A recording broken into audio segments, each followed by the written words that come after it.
What's up, everybody? Today we're going to be talking about the battle at Yorktown. You may be wondering, when was the battle at Yorktown? The battle at Yorktown lasted from September 28th to October 19th, 1781. It was a very cute, short battle. But what the fetch happened? The battle at Yorktown is arguably the most important and biggest battle of the American Revolution. This is the battle where America finally gained its freedom from the British. Now the question is, how did we get there?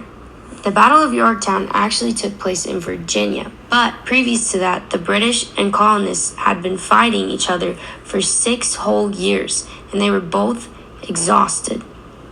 The British had beef with the French and the Spanish and were about to go to war with them. Meanwhile, the Americans were running into enormous debt, food shortages, and an overall lack of morale amongst the people.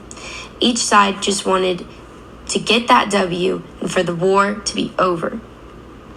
Enter George Washington, coming in at 6 foot 3 inches and 215 pounds. He had to decide whether to go north to New York or south to Virginia. He decided to go to Yorktown, Virginia, where British General Charles Lord Cornwallis and his troops were stationed.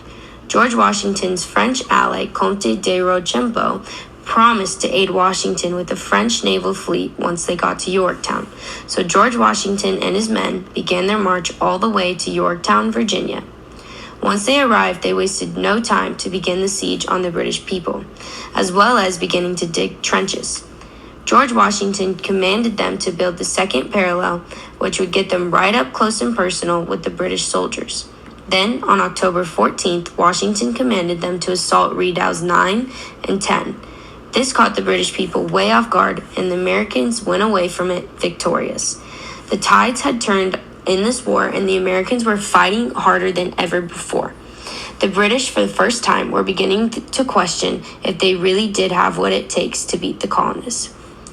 General Charles Lord Cornwallis attempted to launch a counterattack on October 15th, but failed miserably. Then, on October 17th, a little drummer boy and a British officer were seen with a white flag of surrender.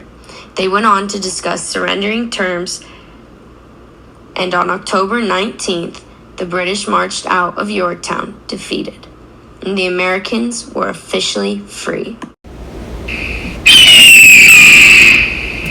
If you, by any chance, didn't watch the video at all, you might be wondering, why was this significant and what impact did this battle have on the American Revolution? Well, in case you missed the part about us being free and escaping British rule, that was kind of everything you need to know. This was extremely important because this is the battle that brought America to being its own independent, almost country, and no more British people. And what about George?